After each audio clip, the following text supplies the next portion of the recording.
The rent increase notice landed in inboxes overnight. Same email, same timing, same new rate. A tenant in Dallas thought it was a glitch.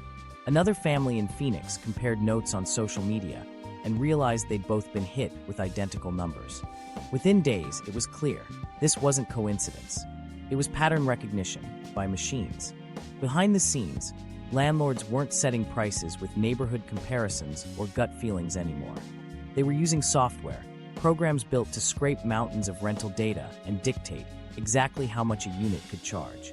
The most powerful of these systems came from a company called RealPage, whose product YieldStar promised landlords scientific rent optimization. It sounded efficient. It turned out to be transformative. YieldStar didn't just analyze one property. It pulled anonymized data from across portfolios owned by different landlords. Those data flows went back into the algorithm, which calculated the ideal rent increase to maximize revenue while minimizing vacancies. Each participating landlord received real-time recommendations on how far they could raise rents without pricing themselves out. The results were startlingly consistent. Synchronized rent hikes across markets that were technically supposed to be independent. For investors, it was a revolution. For tenants, it meant that competition, the invisible force that's supposed to keep prices fair, wasn't working the way it used to. When dozens of landlords used the same system to adjust, their rents, supply and demand became coordinated math instead of organic negotiation. And since antitrust law hadn't caught up with algorithmic pricing, nobody could prove collusion in the traditional sense. The code was the connector. RealPage marketed its software as a tool to unlock hidden revenue potential. Internal case studies boasted that properties using YieldStar saw rent growth up to 7% higher than conventional management. That might sound minor until you multiply it across hundreds of thousands of units. One executive told the New York Times, "We have no problem pushing rents until the data tells us we've hit resistance." The data seldom told them that. Corporate landlords loved it because it made rent almost risk-free. Instead of relying on local managers to survey market trends, they could plug into a national data network that benchmarked every comparable listing. If a nearby unit sat vacant, the system adjusted instantly. The result was smoother revenue curves and fewer mistakes. Mistakes that usually meant owners leaving money on the table. But to tenants, those efficiencies blurred into something else: uniform scarcity. In one Seattle complex, residents reported identical rate increases to the exact dollar, despite differences in square footage and lease terms. A renter who called the office to negotiate was told, politely, that prices were automatically updated and not discretionary. For them, a conversation about affordability turned into a dialogue with code. The logic behind algorithmic pricing wasn't entirely new. Airlines had been using yield management systems for decades, adjusting ticket costs according to demand. Hotels followed, but housing was different. Losing a flight or a night's stay was an inconvenience. Losing a home was life disruption. These programs treated leases like bookings, temporary revenue slots to be filled at optimal price points. The algorithm didn't see a family, only an occupancy rate. In cities like Dallas and Atlanta, the ripple effect was extreme. When one of the major corporate landlords adopted YieldStar and set higher rents, rivals often mirrored those levels to stay competitive on paper. Competition morphed into alignment. And because many of these firms shared overlapping investors, including large private equity funds, the incentive was to maintain high rent levels rather than fight for tenants with better deals. The few local landlords who tried to offer moderate rates found themselves invisible. Online listing platforms, also powered by algorithmic comparisons, favored standardized pricing bands. A modest rent looked like an outlier. Software trained to maximize landlord profit learned to suppress lower prices the way streaming platforms bury niche films. For renters searching online, variety vanished. For regulators, the issue sat in a gray zone. Traditional antitrust rules focused on human agreements, two or more companies explicitly coordinating prices. But here, the alignment happened through shared data services. No phone calls, no meetings, just algorithmic suggestions accepted by humans eager to keep pace. When an antitrust lawsuit finally emerged in 2023, plaintiffs argued that RealPage acted as a hub for price coordination. The defense countered that it was simply an analytics provider using publicly available data. Meanwhile, the everyday consequences multiplied. Eviction filings crept up as rent burdens grew. Wage growth lagged behind the software's calculations. Local economies found themselves looped into a feedback mechanism where rising rents were justified by rising rents the program itself had encouraged. And because most algorithms were designed to favor revenue stability, they rarely recommended lowering rent, even in downturns. One renter in Memphis described opening their renewal notice. It was $40 more. Small enough not to move, just big enough to hurt. That balance was precisely what made the algorithm so effective. It was engineered to find the pain point tenants could bear without leaving. Economists call it price elasticity. RealPage called it optimization. Internally, some property managers voiced discomfort. Emails leaked from industry webinars revealed concerns about optics and public perception of uniform pricing. But as long as the method produced returns, the resistance stayed quiet. In investor presentations, rent optimization software became a key talking point, a guarantee of predictable growth in uncertain markets. For analysts, it was proof that housing could perform like a tech stock. The broader landscape shifted as smaller landlords adopted similar tools. Competing software platforms emerged, each promising data-driven pricing calibrated to regional inputs. Even mom-and-pop operators could subscribe, enter their property details, and receive algorithmic rent suggestions. Slowly, human discretion disappeared from the rental market altogether. The entire pricing ecosystem began to oscillate within the gravitational field of automated guidance. And still, few renters had any idea it was happening. Lease renewals didn't mention data analytics.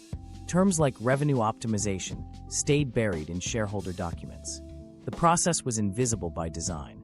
Transparency was bad for performance. If tenants understood the mechanism, they might resist en masse. The system's success depended on renters behaving individually. Each person thinking their rent hike was just bad luck, not a synchronized policy decision emanating from corporate servers. The irony was that even landlords weren't fully in control. In some cases, property managers who tried to override algorithmic recommendations were reprimanded for deviating from standard operating procedure. Power had shifted again, this time from landlords to the software they used. Housing markets were now driven by code that prioritized yield curves over human context. What made it more disturbing was how seamlessly the algorithm fit the broader corporate strategy. When Wall Street investors owned huge chunks of the housing supply, they needed a way to manage price consistency across geographies. RealPage and systems like it offered exactly that, a unified control panel for rent. The data didn't just reflect the market, it shaped it. By 2025, algorithmic pricing had become standard practice across major rental portfolios. Spreadsheets gave way to dashboards, and human managers became data interpreters rather than decision makers. Rent wasn't being set by neighborhoods anymore. It was being set by a silent consensus of numbers, analytics, and expectations of perpetual growth. For tenants, that meant every lease renewal felt identical because, in the system's logic, they were. And when you strip individuality from pricing, you strip it from housing too.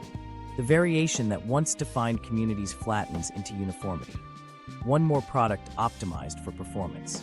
But legal gray areas don't happen by accident. They're built, crafted by an industry that understands timing, complexity, and the slow pace of regulation. Algorithms may have set the rent, but humans designed the rules that allowed them to. And behind those rules stood the same motive that steered every spreadsheet since 2008. Turn housing into a continuous extraction process, predictable, profitable, and mathematically precise.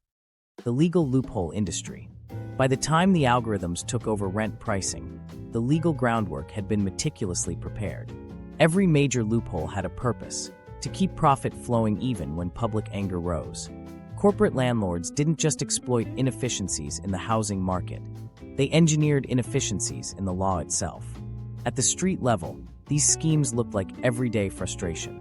Tenants charged surprise processing fees each month. Renters losing deposits over minor damages. Families evicted through no-cause notices that arrived just after they wrote a complaint email. All of those patterns traced back to contracts drafted by legal teams who understood one thing better than anyone. The law was always one step slower. Take self-help evictions. In several states, landlords are prohibited from locking out tenants without a court order. Yet institutional landlords often skirt that restriction by labeling the action something else, a repossession for maintenance, or security enforcement.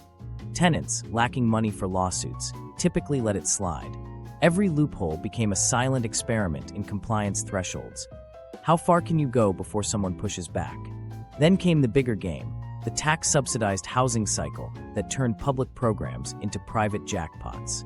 Deep inside the Low-Income Housing Tax Credit, LIHTC, system sat a clause almost nobody outside the industry knew existed: the qualified contract loophole. It was designed in the 1980s as a narrow escape hatch for developers. If, after 15 years, no buyer could be found to maintain a project as affordable, the owner could request release from rent restrictions.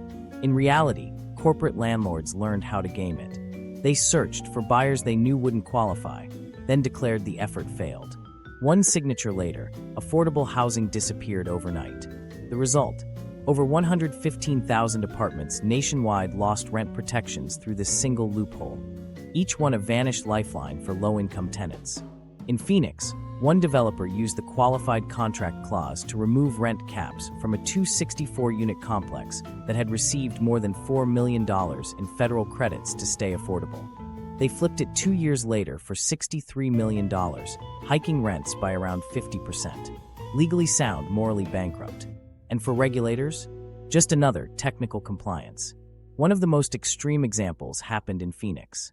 A corporate investor quietly purchased a 264-unit complex that had originally received over $4 million in tax credits to stay affordable.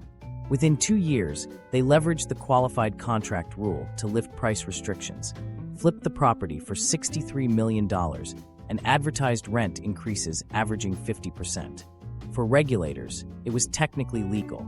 For tenants, it was economic whiplash. That single clause has erased affordability protections from more than 115,000 apartments nationwide. Lawmakers on both sides of the aisle agree it was a drafting mistake, a relic of the 198s never meant for modern speculation. Yet congressional attempts to repeal it keep dying in committee. Complex tax code meets powerful lobbyists, and the window stays open just wide enough for billions to pass through. Behind these maneuvers were ownership structures deliberately designed to obscure accountability. The Phoenix flip, for example, ran through a Delaware LLC incorporated weeks before purchase, then dissolved after the resale. Corporate transparency laws require little disclosure of beneficial owners, which means the real investors remain invisible. An individual tenant can't sue a shell company that disappears after collecting rent. It's like boxing with smoke. That opacity enables another strategy: portfolio fragmentation. A private equity firm may technically follow property cap regulations or avoid monopoly designations because each LLC on paper owns just a handful of homes. In practice, hundreds of shells roll up to one parent fund. When local governments attempt to limit corporate concentration, the entity's lawyers pull out charts showing compliance with every single numerical rule. The rules, after all, weren't built for this labyrinth. Even federal housing agencies have been unintentionally complicit. Fannie Mae and Freddie Mac, which exist to promote affordable housing, have financed landlords later caught stripping affordability clauses using the very loans underwritten through those programs. When investigators confronted officials with documentation, agencies admitted that legacy oversight did not anticipate secondary market behavior. Translated, it means nobody thought the safety nets could be weaponized. Technology tightened the screws further. Rental management software allowed companies to automate late fee stacking and payment penalties just within statutory limits. Some systems triggered reminders at 12:01 a.m. the day after rent was due, generating $10 fees that compounded daily. None of it violated wording in leases. All of it milked the margins of vulnerability. State houses responded with piecemeal reform. California, always the laboratory of housing policy, rolled out measures requiring transparent fee disclosures, proof of maintenance before rent collection, and options for tenants to report on-time payments to credit bureaus. Still, enforcement lagged. Regulatory agencies were understaffed and overwhelmed, while legal teams representing landlords flooded county courts with procedural challenges. Each new rule became another puzzle to reinterpret. Elsewhere, developers bent zoning reforms known as the builder's remedy. The loophole let projects bypass local planning if a city's housing plan was out of compliance. Corporate lawyers used that ambiguity to greenlight massive luxury complexes in cities scrambling to meet state targets. Projects that technically increased housing supply but did little for affordability. By the time legislators rewrote the definitions, the foundations were already poured. Every closed gap revealed two new openings. The pattern wasn't coincidence, it was adaptation. For big landlords, regulation was a variable in the spreadsheet, like insurance or payroll. The cost of occasionally losing a lawsuit was dwarfed by the steady stream of extra fees and liberated rent caps. And it wasn't only housing. The same legal culture that optimized for loopholes began exporting its methods to commercial real estate. Under the new Commercial Tenant Protection Act, landlords must provide itemized operating cost statements. Within months, law firms advising owners found wording tweaks. Management overhead could include unrelated administrative costs, effectively passing them to tenants again. Compliance became performance art. Underneath the paperwork, the human toll deepened. Affordable housing losses forced thousands into higher-priced rentals, driving the cycle of scarcity that justified the next wave of market adjustments. Tenants who tried organizing faced another invisible wall. Corporate fragmentation prevented them from identifying a single counterpart to negotiate with. Who exactly do you petition when your landlord has 40 aliases? Some advocates proposed creating state ownership registries linking LLCs to parent firms, but industry lobbyists labeled it an invasion of business privacy. The proposal stalled. Without transparency, organizers relied on detective work, cross-referencing mailing addresses, tracing management contacts, mapping patterns. The mere act of identifying ownership became an act of resistance. Housing attorneys described the environment as weaponized complexity. Each lease is technically legal, each eviction technically justified, each conversion technically compliant. The difference lies in intent. Systems designed not around fairness, but around plausible deniability. When a tenant calls the helpline to question a sudden rent spike, the representative reads from a script about market conditions. When they ask who owns the building, they're told the management company handles all inquiries. Ownership hides behind layers like sediment. The absurdity reached Congress in testimony from housing advocates who outlined how these loopholes feed into one another. The qualified contract escape hatch reduces affordable units, scarcity increases baseline rents, algorithmic pricing capitalizes on that scarcity, and private equity financing scales it. Everything connects. Each loophole depends on the others to sustain profitability. A few local governments have experimented with hard caps on corporate holdings. North Carolina's proposed H114 would have limited any corporate entity to 100 single-family homes per county, applying the rule to parent companies and subsidiaries alike. The bill was buried in committee after pushback from real estate lobbies. Minnesota tried banning corporate conversion of single-family homes altogether. Its proposal never made it to a vote. The message was clear: money defends itself better than people do. Meanwhile, the extraction continues quietly. Rent hikes dressed as market adjustments. Affordable complexes flipped overnight. Evictions justified by technicalities. To an economist, it looks like efficiency. To anyone living through it, it feels like theft with paperwork. Every system has its design language, and this one speaks fluent ambiguity. The law bends around those who can afford the best readers of its fine print. For everyone else, the rules still exist, but the pathway to enforce them has grown too narrow, too expensive, too slow. That's why these gray zones persist. They're not a failure of law. They're the law's new purpose, managed opacity that transforms oversight into opportunity. In the modern housing market, injustice doesn't hide in shadows. It's written in the margins of contracts, stamped with compliance, and filed neatly at the county recorder's office.